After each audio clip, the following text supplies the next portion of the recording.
it's not necessarily that bisexuals are promiscuous and that they have more options. Like, I don't know how to say this, but like when I came out as bi back in like 2010, 2011, my family was like, okay, that's whatever. Just be safe. Use protection. And I'm like, cool. You know what I mean? And then I went from there. Greetings, peers and queers. Welcome back to another episode of Monday through Friday with me, your hostess, JC. So, recently I started a new job. It's not a glamorous job. I'm just a dishwasher at a restaurant.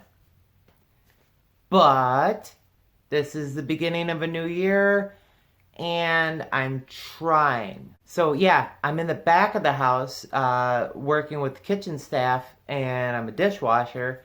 And I decided just to kind of like be quiet, just keep my head down, see what the job has to offer, and if I liked it enough to stick around.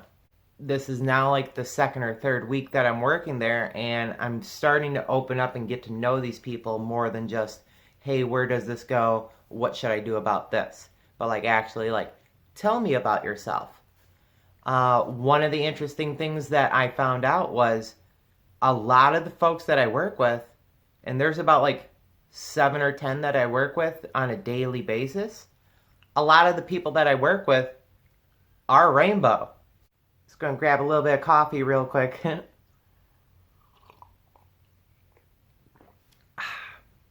Yeah, I was surprised to find out that a lot of these dudes that I work with and stuff like that are rainbow. They don't really come off as it, but they are. Which made me think of an interesting point. At least one of the people that I work with is, a male who's openly bisexual.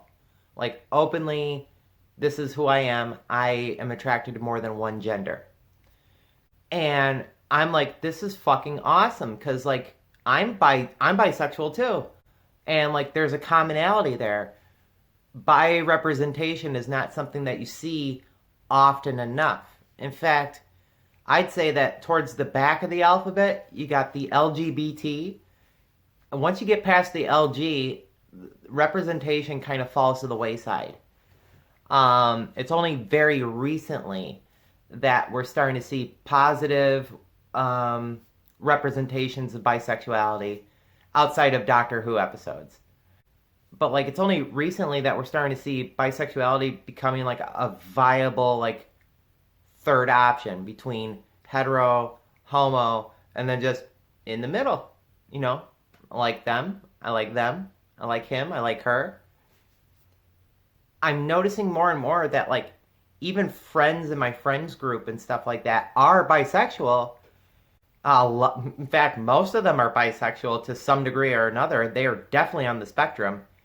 But they don't like broadcast it, or they don't, how do I put this, or they don't like put it out there for fear that their family members might use it against them, or for fear that their current partners or potential future partners would like view them as being dirty or wrong. So this guy at work was talking to another person at work, and I had overheard the conversation. It's very difficult for him to find a partner, because when he's pursuing partnerships with males, they look at him like, oh, you're just pretending. You're pretending. You're really straight. You're just curious. And when he's pursuing partnerships with females and stuff, they're like, you're really just gay. You're really gay. You're not really straight. Just go ahead and be all the way gay. The other person kind of brushed it off. Yeah, I could see how that would be weird. And it's like, no, he's trying to say that, like, this is my sexuality. This is valid. I relish both my time with men and with women. And, like, it's hard for his partners to understand that because they don't live in it. And I'm like, I totally get what you're saying. Like, I've had partners in the past question me, like, how many guys have you been with? How many girls have you been with? And it's like, that's none of your business. It's my past. As long as we're both consenting and we're both clean, recently tested, there's no problem here. You know what I mean? Like, we're good. Like, your past does not change how I am attracted to you. I only want what's best for you. Like, if your past is stopping you from like moving on to becoming a better version of yourself, then we'll talk about it. But if your past is like, yeah, I did some things, I grew, I learned, I made some mistakes, that's cool. Share it if you want to. Don't if you don't want to. I had one partner while I was in boy mode. Her and I were lying in bed after we had shared some time in the bed.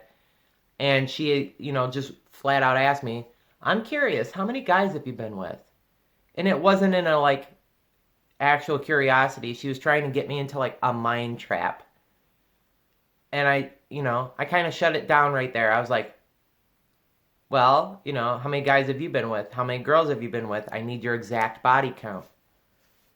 And she's like, well, and I'm like, exactly. I'm not going to tell you because that would change your view of me.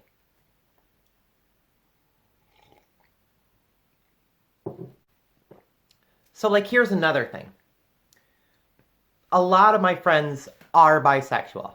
To some degree or another, they're on the spectrum.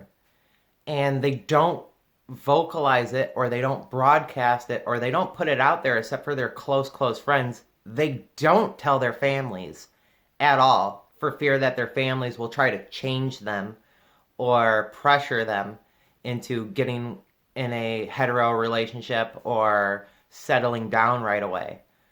But it's just odd to me that I'm seeing more and more a majority of people are somewhere in between, or express themselves as being somewhere in between attraction for the masculine and feminine side of things, and different places in between.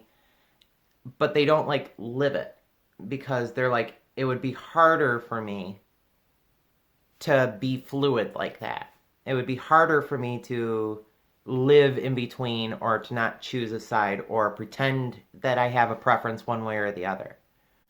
Bisexuality in and of itself is stigmatized. It's if you're bisexual, or you come out as bisexual, or you introduce yourself as bisexual to a new partner, there's often the stigma of like, oh, you're dirty, you're cheap.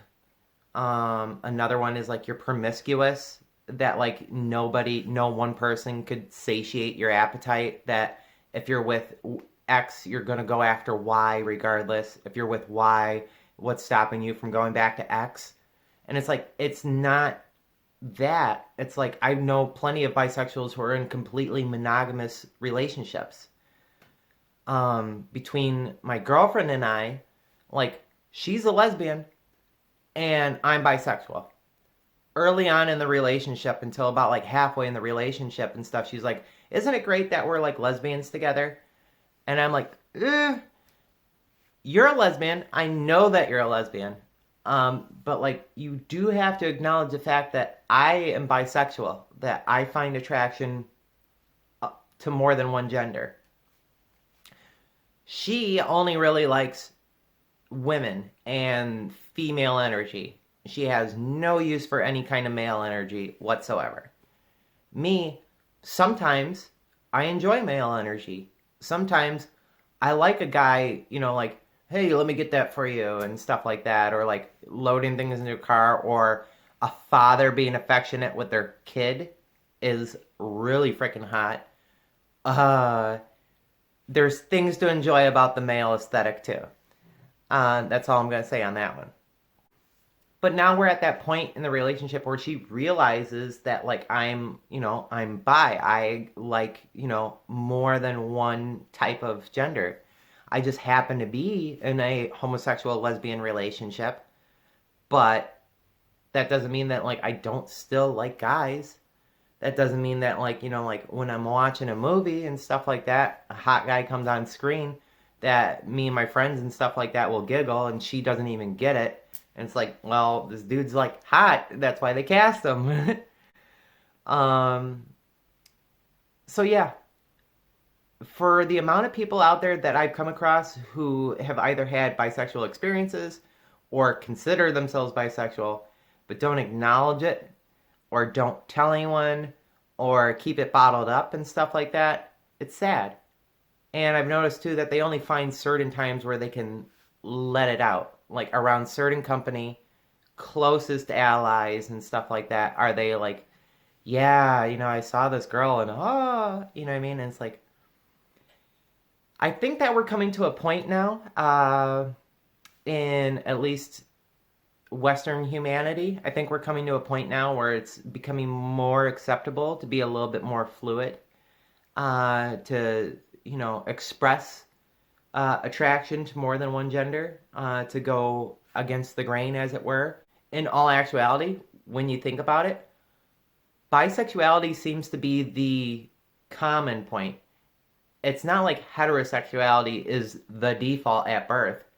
Being attracted to somebody because they're beautiful, or they're handsome, or they're just good looking seems to be a little bit more of the station zero than, oh, well, they are female presenting, I don't like them, or they're male presenting, I don't like them, or they're a mix in between, therefore I can't be with them.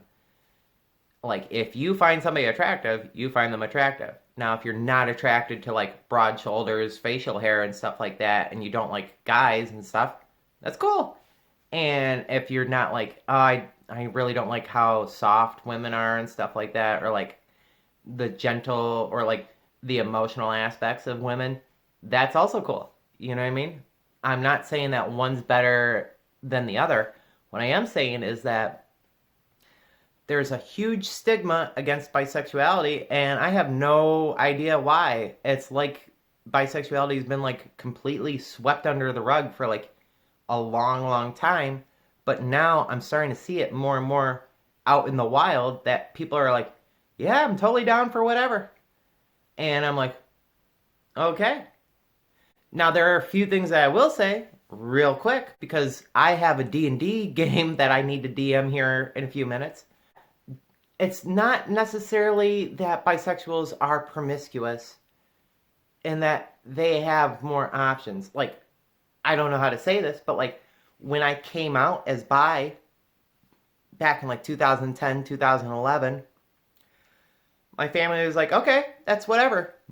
Just be safe, use protection. And I'm like, cool, you know what I mean? And then I went from there. And I, partners that were women, I was like, hey, I also like dudes. Maybe you and I will both be checking out a dude together. It happens. Also, if you like one, let me know and I'll go talk to them for you. You know what I mean? But then, like, I'd be with guy partners and stuff like that, and then, they'd be like, hey, pay attention to me.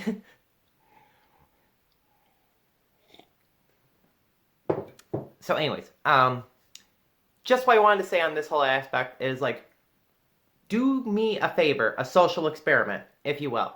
Maybe you yourself are bisexual, pansexual, polysexual, and you find attraction towards more than one type of person, maybe to several types of people. Maybe the type of person that they are doesn't even factor into it. It's what's internal. But just kind of keep an eye out to see how many people that you come across in everyday life and stuff happen to be a little bit more open and aren't exactly exclusively this type of person. This is the only person I can show attraction to. But are like, yeah, well, there's wiggle room. Or, no, I'm fully open and stuff. Keep an eye out for that, because I have a feeling that, like, people now, during all the stress of everything that's going on in the world, are starting to, like, just be like, life is too short. This is who I am. A lot of my friends on the internet are open like that. A lot of my friends IRL are open like that. A lot of my coworkers, come to find out, are open like that. And I'm like, holy cow, for once, I am not the queerest person in the workplace by saying that, telling stories about like, yeah, I was with this girl, I was with this guy, I was with this non-binary, you know what I mean? For once, it's weird. I'm not the queerest person in the room. I am two of the letters of the alphabet, the B and the T, and I'm not even the queerest person in the room. It's weird. Um, it's not something that I ever thought was going to like really occur. I was always on the defensive or felt like I had to be a representative for the rainbow. But then it's like I'm around all these people and they get it, so I don't have to like really reinforce it. You know what I mean? I don't have to be like an ambassador to, our flag and stuff like that. I don't have to be like, this is who we are, stand up and appreciate and stuff like that. I could just be like, yeah, hey, what's going on? So that's it for this episode. Kind of a short one. Like I said, pretty soon another party member is coming over and I'm going to have to go ahead and start rolling with a game of D&D. Shorter video this week. Thank you very much for watching. I love you all very much, and I will see you again next week. Bye.